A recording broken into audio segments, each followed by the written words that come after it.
दोस्तों नमस्कार। संविधान की जय हिंद हो, भारत माता की जय हो। आपको नमस्कार, सलाम, अस्सलाम वालेकुम, सत श्री अकाल और good evening, good morning.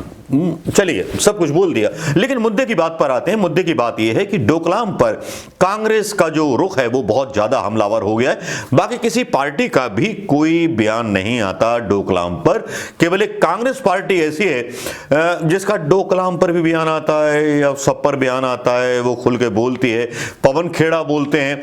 Pawan Khera सीधे सीधे आरोप लगाते हैं भारतीय जनता पार्टी की कायरता पर, प्रधानमंत्री मोदी जी की कायरता पर।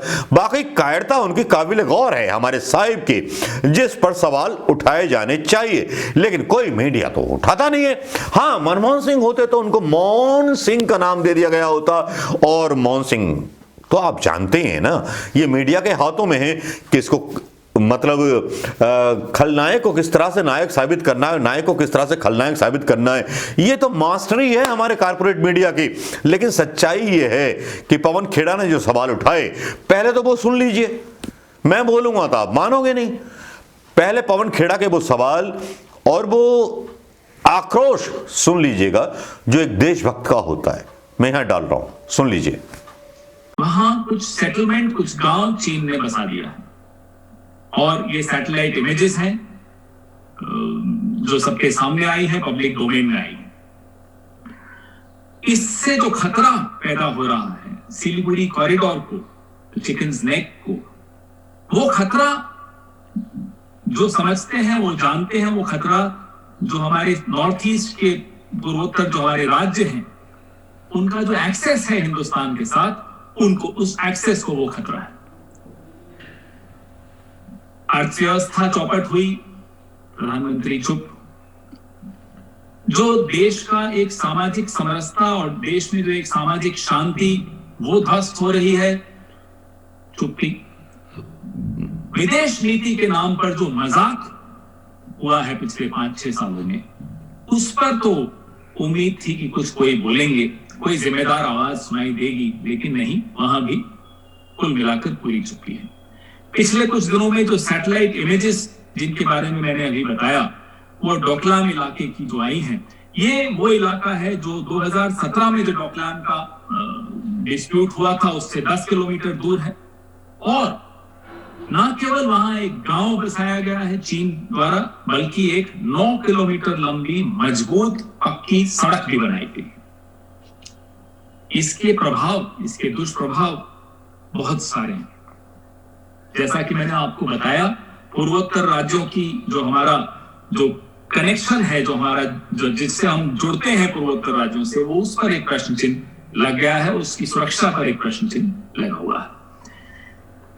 बहुत स्पष्ट है कि केंद्र सरकार कम से कम इसमें स्वीकार करना चाहिए उनको कि वो असफल रही है चीन को रोकने में अलग अलग हमारी सीमाओं पर।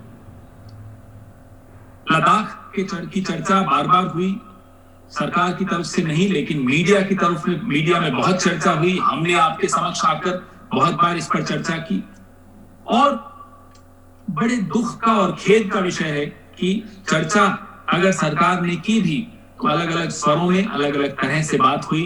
वेबसाइट से चीजें उड़ा दी जाती थी, तथ्य हटा दिए जाते थे। प्रधानमंत्री ऑल पार्टी मीटिंग में आकर उसके बाद जो स्टेटमेंट देते थे, उससे प्रत्येक भारतवासी को बड़ा क्षोभ हुआ, बड़ा दुख हुआ। जिस तरह की उन्होंने क्लीन चिट चाइना को दी, चीन का नाम लेने से भी वो नहीं लेने की हिम्मत जुटा पा रहे। ये अच्छी बात नहीं है।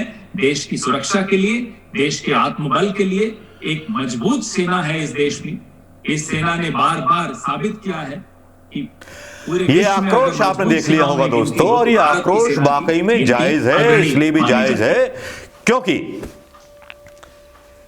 चीन ने लद्दाख पर ध्यान बटाया और डोकलाम में गांव बसाया, और जो आपत्तियां हैं पवन खेड़ा की, उस पर कोई सरकार जवाब नहीं दे रही। सरकार से सवाल पूछो तो कुछ नहीं है। एक गांव बसा लिया है, सैटेलाइट तस्वीर बता रही है, 9 किलोमीटर की सड़क बना ली है। तो हमारी ये देशभक्त सरकार, बीड़ सरकार, 56 इंची सरकार क्या कर रही थी? क्या गुस्सा होके पागलों की तरह कपड़े फाड़ो? या इनके भक्त इनसे पूछेंगे? या भक्तों की बेइज्जती करा दी प्रधानमंत्री मोदी जी ने? कायर साबित हो गए प्रधानमंत्री मोदी जी डोकलाम के मुद्दे पर। ये तो कोई जवाब दे दे। इन सवालों को शायद जवाब ना तो रक्षा मंत्री के पास है ना प्रधानमंत्री के पास है। सीधा सा एक सूत्र है कि चीन में इंडियन कारपोरेट्स का बहुत सारा इन्वेस्टमेंट है और चीन का इन्वेस्टमेंट इंडिया के अंदर है। मैक्सिमम आरपीसीटीआर किट कोरोना के टाइम पर चीन से मंगाई गई। चीन के सारे प्रोडक्ट्स का बहिष्कार किया गया, लेकिन चीन से ही ये एक कड़वी सच्चाई है कि मंगाई गई हैं सारी किटें, सारी टेस्ट किटें। आरपीसीटीआर टेस्ट किटों की भी मतलब जो सत्यता है उस पर भी मतलब शंका है। एक हॉस्पिटल में जाओ आरपीसीटीआर कराओ, कोरोना का पॉजिटिव आता है, दूसरे में जाओ तो नेगेटिव आता है। ये क्या मिली जुली कहानी है चीन के साथ। प्रधानमंत्री मोदी जी गूंगे क्यों हो जाते हैं? पाकिस्तान के खिलाफ तो बोलने लगते हैं क्योंकि यहां हिंदू मुस्लिम के वोट जो लेने हैं, चीनी तो रहते नहीं है। अब चीनी यहां रहते होते तो प्रधानमंत्री जी बयान दे देते। जिनपिंग से इतना क्यों परेशान है हमारे प्रधानमंत्री मोदी साहब?